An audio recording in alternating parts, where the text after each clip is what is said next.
Good evening, good people out there in America and surrounding countries. Tonight we have got a tasty episode for y'all. I'm joined by my co-host up there in Detroit, Rock City, Kid Rock's neighbor, Austin Spence. What's going on up there, good buddy?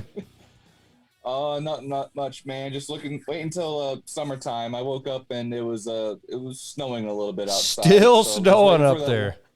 Yeah, not having it. I mean, you're practically in Canada. I'm not surprised. But Spence, man, we got an awesome guest on the show with us tonight. I'm pumped to have him on here. You can see a picture of his good-looking truck there in the background.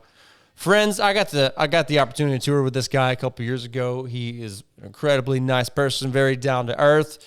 One of the up-and-coming drivers in the sport. Y'all know him as Jon Zimmer Jr. Zim, what's going on, my man?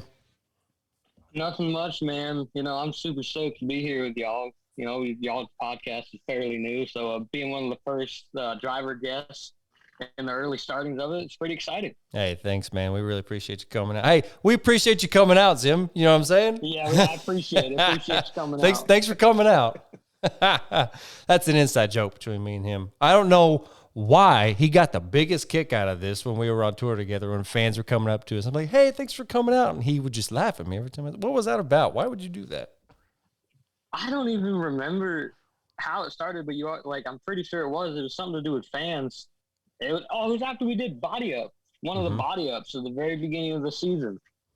And you're just like, yeah, thanks for coming out. And I thought you were being sarcastic, so I started laughing. I didn't realize you were talking to fans. I was like, that's pretty good. Oh, I didn't realize you were being serious. Just thought it was. You got to stick with it. It was a good joke. So we say it to each other all the time. Joke. Every once in a while, we'll send each other a picture of the Dr. Pepper we're sipping on. I got one right here, my nice Klein Tools tumbler. Just got it this week. Super pumped. This some bitch right here is a magnet. Can you believe that? I can stick this to something metal, and it'll literally just hang like that. Look at that. I'm hanging liquid over a bunch of expensive electronics. Maybe not do that. All right. Anyways. Probably not the best of ideas. I'm just rocking some good old H2O water, trying to cut back on sweets. Look at you. We're proud of you over here, bub. Well, Zim, let's get right down to it, my man. So you've had shows the start of this year. You haven't been doing Monster Jam stuff, but tell us how the World of Monster Trucks have been treating you at the start of the season. Have you been running into special COVID rules applying to the events you've been at? How the fans been? How the show's been? Yeah, so we're the whole Overboard team. All four of our trucks we're pretty fortunate to keep all four trucks busy throughout this first quarter, especially with the COVID regulations like you're just mentioning. But yeah, so I've just been touring with my good friend buddy Zach, and it's crazy. Everywhere we go, every state's totally different. Like, we did a couple shows in Texas, and they just opened back up, so we're kind of right at home. It was almost like the world was normal again. So we did pit parties, normal meet and greets, autographs, all the fun stuff. Then you get further west, it's more shut down still, so you gotta the trucks are just parked for pit party. You don't have to go out there, and it's definitely different, but I'd say the World of Monster Trucks is treating me and honestly the whole team amazing because we all still got work. Man, that's good to hear. Well, we've been seeing some video of you out there crushing some vans, doing some poppers, and it's coming naturally to you, my man. We can't ignore the fact that obviously your dad is one of the all-time great drivers for Monster Jam. He came up as an independent as well, and then got his name known out there as a company driver. Gravedigger, Dragon, Ice Dragon is what he, the year when we were on tour together. You got to crew alongside and watch your dad out the race. Tell us a little bit about what that season meant to you, just being on tour with your dad in Monster Jam. You were crewing, he was driving. Tell us a little bit about that.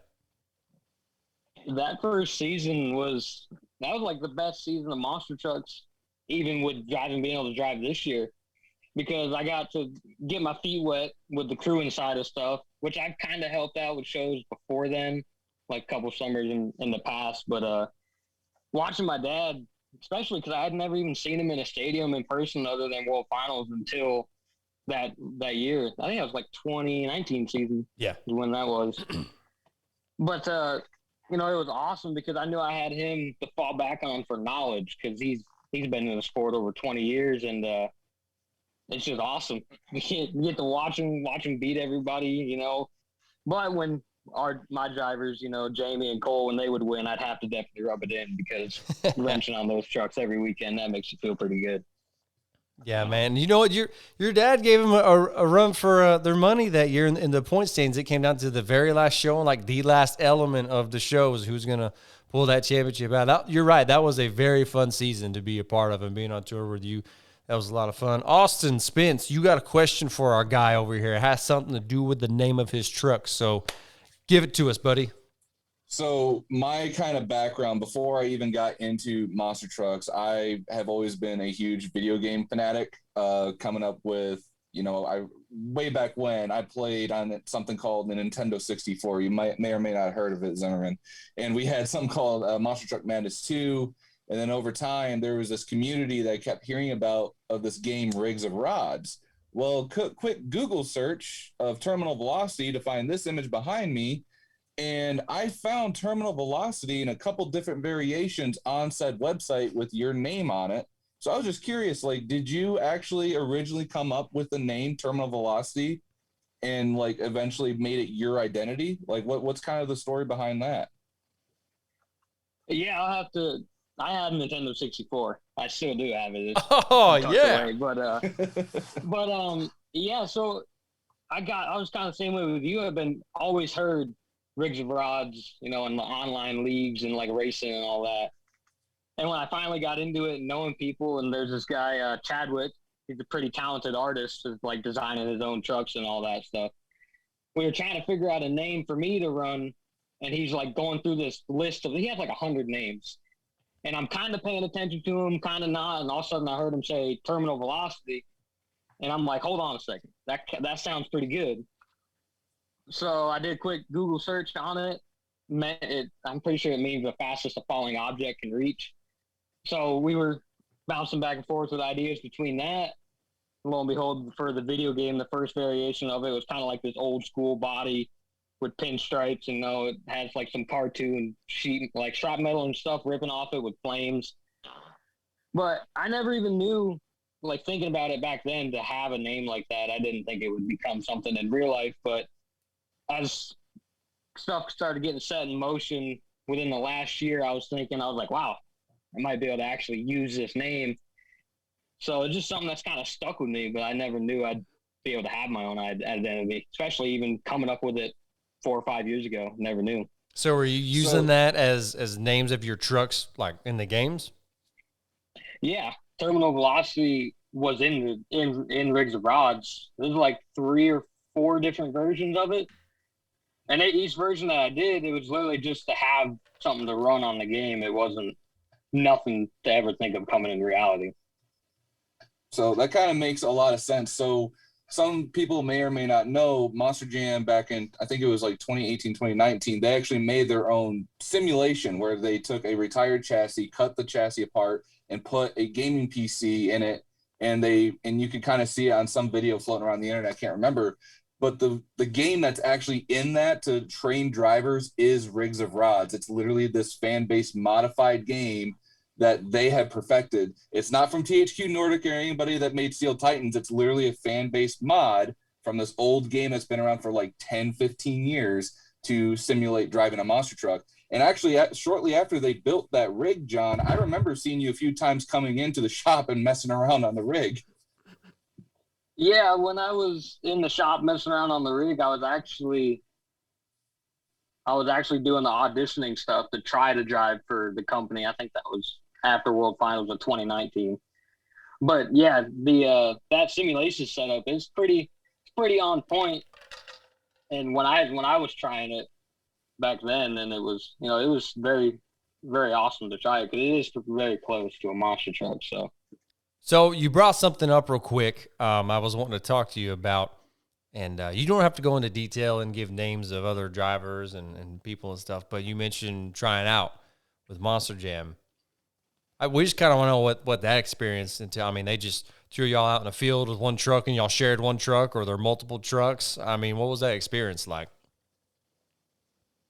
It was like getting in contact with that. I just was using like connections through my dad and throughout the years using his knowledge and stuff. But in the field, we each had our own truck, but it wasn't like it was set up for us per take. Like we just had a butler seat with none of the head restraints, just old school bucket seat style. But yeah, that's basically all it is. It's just like 4 or 5 of us out in the field. You do a couple figure eights, a couple hole shots, and that's it. That's all you do for the auditioning part. Gotcha. Okay. So, I mean, was there ever really a set decision as of like, hey, we're choosing not to move forward with you? Or was it along the lines of, hey, we're just going to keep you on reserve and we might use you at some point? It was more, I never really heard like a definite answer when I would ask about it, but they sort of hinted at keeping me in the back burner, but I wanted to get going with like my life and all that. So I didn't want to wait, I guess, at waiting around for them to possibly give me a call, you know what I mean? So I just kept doing my thing with Garner, and that's where I ended up now. And look what it's doing for you, man. I mean, first of all, I got to say, so your truck and your chassis, correct me if I'm wrong, but that chassis has been around for a while. Yeah, that chassis, I don't even know how long that chassis has been around because it was Jocelyn Perrin's last new truck for their team. And that was at least 10 years ago. It has to be at this point now. If not, it's getting close to 10 years. Little Miss Dangerous? Mm-hmm. It's the concussion. Yeah, the concussion. No kidding. I did not know that. Yes, sir. Okay, so you're telling me she drove another chassis at one point then. Okay. Which that truck is also still around. It is, yeah. That one's known as reckless driving for the Jeremy Hossman drives it. Fun fact. Okay, I didn't know that till just now. So that's the chassis I saw when I was a kid touring around with my dad. Yeah, okay. Like 15 years ago, I think. That chassis is older than 15 years, but man, it still has leaf springs. Yeah. Dude. I feel bad for poor Jeremy driving that thing. I don't know how he still has his teeth after a jump in that thing. But y'all have done some updates to the chassis, though. I mean, y'all have been working on it, this past year, I think, right? Yeah. So when the world kind of shut down, in like mid-March, like we were getting trucks ready to go to Vegas and all that for the regular Vegas show, not World Finals. And we got back to the shop. We unloaded the trucks, and we all took like a month off. And then we come back to work on the trucks like normal because we all needed something to do. And Jamie kind of pulled me aside and was like, I was going to tell you beforehand we're going to Vegas, but since the world kind of got turned upside down, I'll just tell you now. I got you booked for a couple summer shows. We're going to put the wheelies back together. So I was like super excited, didn't even know what to tell him. Like he just handed me the keys to this truck. And then later down the road and through that summer, it changed to, well, how about you and your dad do whatever you want to it? So we stripped that old truck that was it was known as Wildside when Jamie was running it as the second truck. We stripped that to bare frame and then cut the cradle out of it, redid the entire cradle to make it match driveline and 4-link link to the other 3 trucks. So you're not carrying around mismatched parts. We cut the motor mounts out of it, lowered it, and moved it in about 6 inches. So it's a lower center of gravity instead of being like a big old wheelie machine. And after that, like that truck doesn't owe us anything because we literally just wung it on a bunch of stuff, like fabbing up a bunch of stuff, just eyeballing it. Man, like, that looks good. And didn't even get to test it before my first show. My test was literally did a whole shot in the parking lot on toter tires. And then loaded it in the trailer and went to Springfield, Missouri. A whole shot on toter tires. I know Tweety knows a thing or two about doing that. No, I don't know anything about that. I've never done a whole shot in the Feld shop multiple times. I've never done that. I don't know what you're talking about. Nah. But you told us you got to do all that cool stuff to the truck. First of all, that's awesome to be able to do that to an older chassis. But you got to do all that with your dad. Did I hear that right? Yeah, it was just him and I that worked on it, and he was obviously leading the build, so to speak, because he knows what he's doing. I'm just doing what I'm told, But like we originally weren't even gonna do all that. Like we were just gonna strip it, get it repowder coated, and then put some new parts back on it and all that. But then once he was pulling some measurements from from Jamie's truck of like cradle length and driveline length and all this. And he's like, well, the chassis has the right measurements. All we got to do is cut a couple of these bars out and move some of this. And I'm just like, if you're the expert, man, literally. So we literally did. We just cut away at this old chassis and did what we did to it. And now I don't know. I think it works amazing for what we did. I'd have to say from the videos I've seen, you wheel it pretty damn good. I could just see your dad in there cutting stuff, fabbing stuff, and you're just sitting there sipping on a Dr. Pepper, handing him tools. When he was cutting stuff apart, I got to wash all the old stuff that we were sending to powder coat that had been sitting for like ever. But because I'm not much of a welder, but I did actually get to fab in some of the cradle stuff, which I mean, it still holds. So it still holds. That's all that matters. Yeah, man, we crack check it every weekend too, just to be safe. And with that chassis being old, we're crack checking our new stuff. Our new stuff's good, but like I'm finding random like this past weekend in Florida, my rear shock towers they were cracked, like were like a couple of the tubes binding together right underneath the shock mount. They were starting to crack. That's just showing age in the truck. Man, crack checking a truck can save an entire truck. You know what I mean? You can make a truck last for a long time. Just crack checking that son of a gun. That truck that LeDuc ran when we were on tour together, man. I can't remember how old it was, and that's all we did every week. Me and Fugle, crack check it, re-weld it, fix stuff here and there, and just lengthen the life of that truck. Mm-hmm. Yeah, because definitely, like you said, it can make or break like a show or a chassis lifespan, because if you didn't catch it one weekend and then like 4 months down the road, like 4 or 5 bars connected to the main rail just decide to randomly pop off, like that can be pretty dangerous. So we were talking about working with your dad a little bit ago. We talked about you being on tour with your dad a couple of years ago. And, in the back of my mind, I guess a dream of mine has always been, maybe one of these days I get to line up against my own dad out in the field somewhere and, we'll have some fun. And somebody in this video conference got a chance to do that with her dad at the beginning of this year. So why don't you just tell us a little bit about that? Is that just one of those things that's in the back of your mind that was a goal of yours, something you want to check off the old bucket list? I mean, tell us a little bit about that. It was definitely a goal of mine, but I didn't know if it was ever going to happen because the way me getting a ride with Garner and all that was lining up, my dad had already made his mind up that he wasn't going to re-sign with Feld if they offered him. So I was kind of like, man, I've watched you drive 18 years of my life. I finally get a truck, and I'm not going to be able to, like, go against you one time. And it just so happened a couple weekends back, Zach had that Monster Jam show in Arlington, which opened up a seat in our trailer. And my dad's like, hey, I guess I get to drive you. I'm going to show you how to get it done. And I'm just like, we'll see. But it was awesome because the very first show of the 3-show weekend, in the final rounds, him and I meet, and I actually got to beat him. Yeah, you did. It was awesome.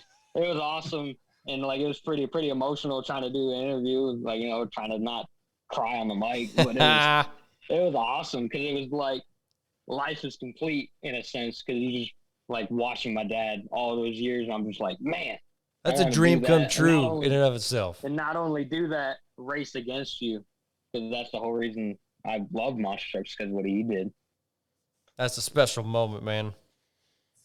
So, I mean, we saw that video coming out of, hey, Team Overboard, they've got a guest celebrity driver this weekend, and we see a video of him out there wheeling on the track. I'm like, whoever that is a driving some bitch, whoever it is, we can tell, he's a wheel man, turned out to be your dad, and all that was so cool. Zach, like you said, he's in that stadium show. We've talked about him a little bit on the show as well. He was kicking ass that weekend, and both y'all make a great team. I'm just saying, looking, into the future, looking down the road, y'all could be a hell of a pair to line up against in every show. People are like, oh, well, the Overboard camp's here. We might as well just pack it on up and go home. At some point, I truly believe y'all could be the new, Team Bigfoot, the Team Raminator, the team that you don't want to see at the independent shows. You're like, well, damn it, nope. Let's just go ahead and tie her back down. Let's put her back in the trailer.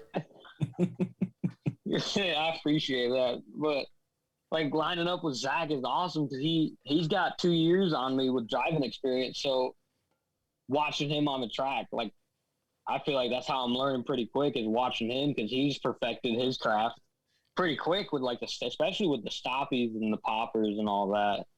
It's just awesome to watch him. And then for myself, I feel like I'm starting to get a hang of it, especially the stoppies, because it's just an awesome feeling sitting there. You're like fully vertical on that balance point. So what kind of driving style would you say that you have, Zimmer? I mean, some guys, like if you look at Kohler, for instance, he's definitely more of like the wild man. He's more like the guy you see when you see in freestyle. While if you look at someone like Cody Saucier or like Camden Murphy, like they're more on the racing. So like for you as a driver, like where do you see yourself in competition? In competition, so we got 3 competitions, obviously. But so racing for myself, like I consider myself a pretty good racer. Like having a racing background, I did used to race like junior go-karts and all that with my cousins. And a little bit of dirt stuff, but nothing too serious. And then but as far as driving style with like freestyle, I'm more technical just because I don't want to be up till 4 or 5 a.m. fixing up a truck that's broken in half. You know what I mean? We know that feeling all too well, don't we, Tweety? No, I don't know what you're talking about. I've never stayed up that late working on a truck before. No, I never stayed up that late and then just didn't even go to bed, just decided to do the next show the next day, you know? No, I've never experienced that, especially with you on tour with me. I've never experienced that before. Nope. Not a once. Definitely not. Never. There wasn't even the first weekend either. No, it was never the first weekend out, 2-night stadium show with your boy Steve Lashinsky. We got to have him on the show last weekend, and we were just talking about how great of a crew y'all have up there with Team Overboard. Was the other guy that's working with y'all, Josh Beasley? Is that his name? Is that right? Yeah, Josh come on board with us last year. Josh Beasley, you got Steve Lashinsky, you've got Eddie, obviously, and my boy Big A. But let's talk about Lashinsky real quick. You've been enjoying having him on the team, or is he just a real piece of shit? Jeez, Tweety.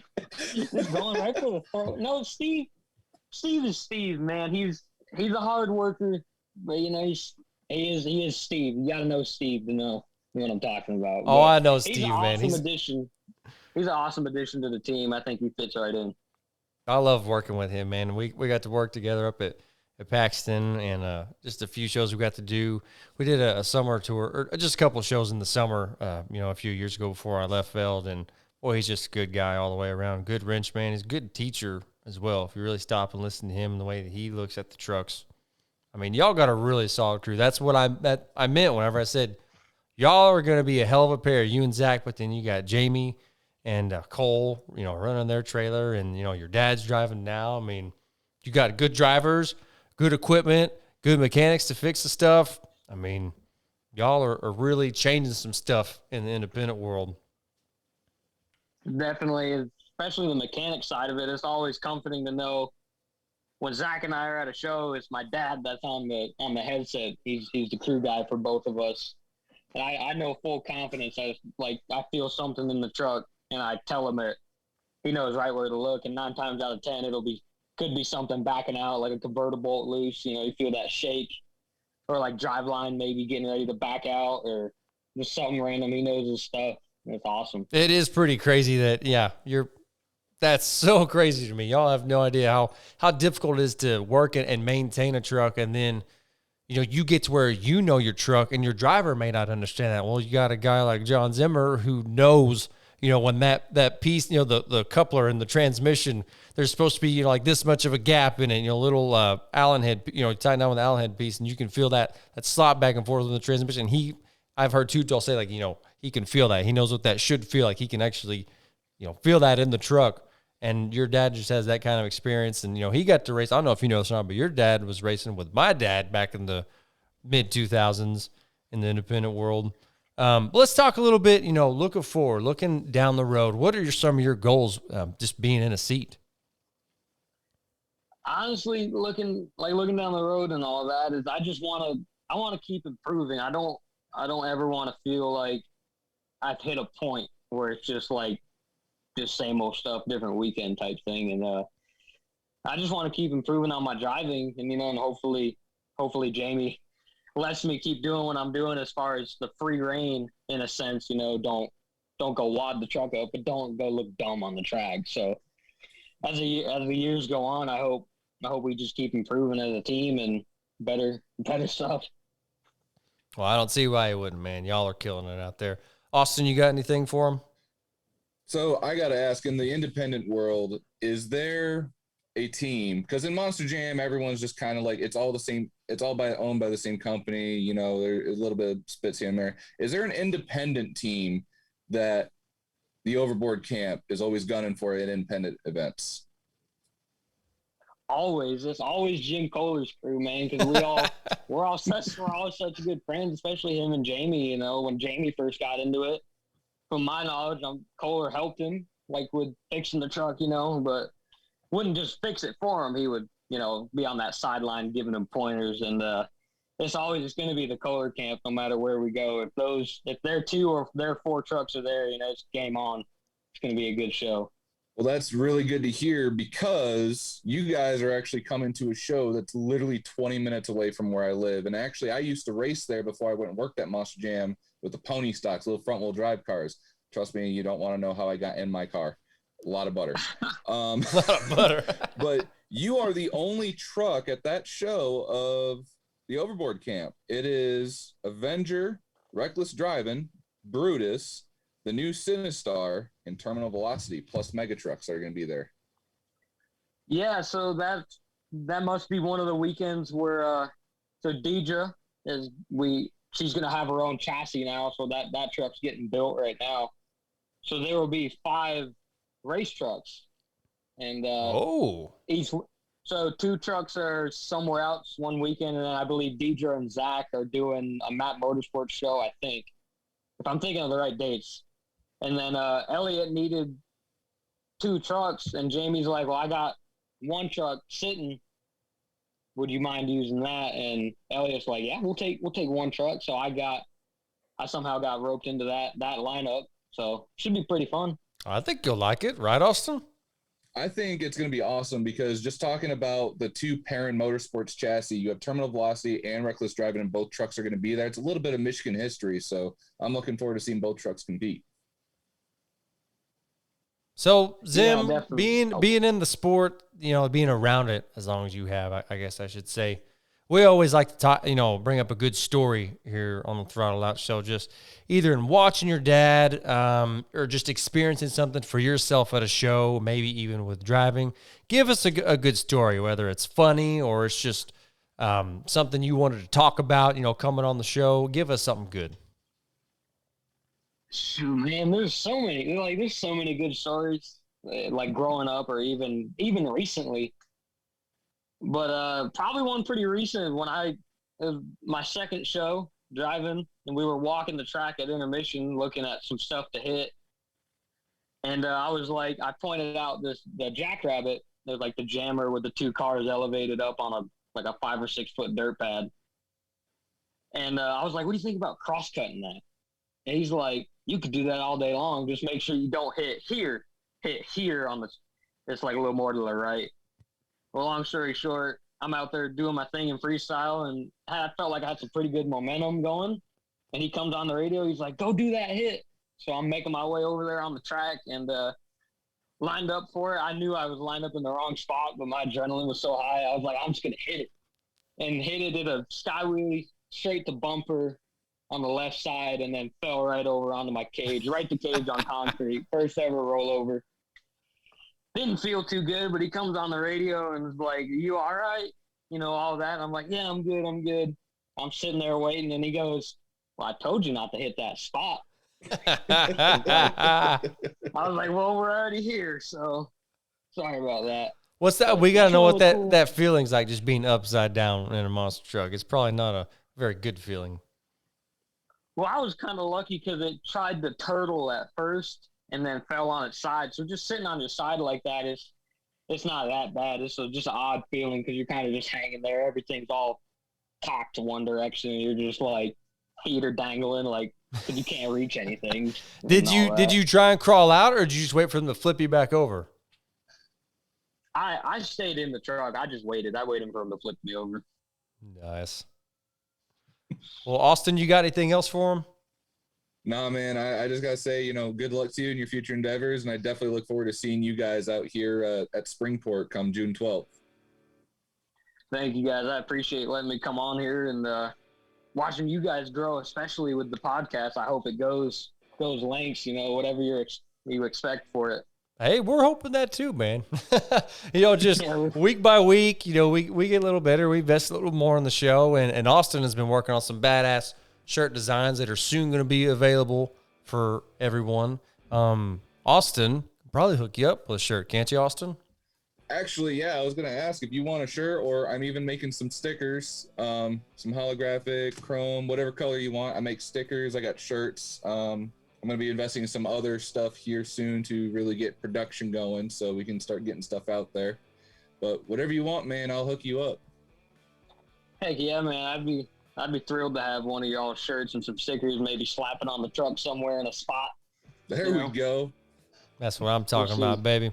Well, friends, we want to thank you for tuning in to the Throttle Out Show. That was a great episode, and there's so much more to come. We want to thank you for joining us. Remember, when in doubt, throttle out. Peace out.